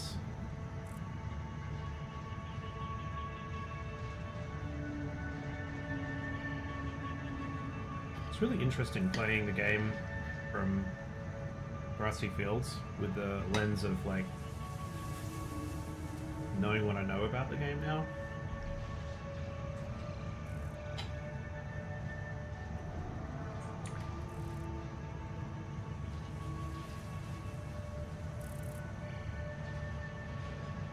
Yeah.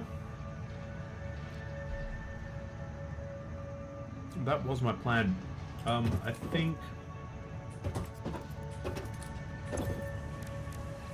you're right.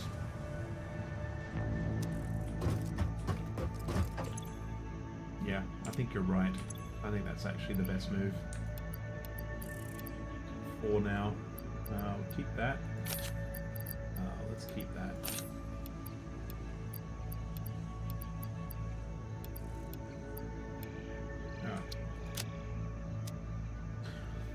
Yeah, that's probably the best move.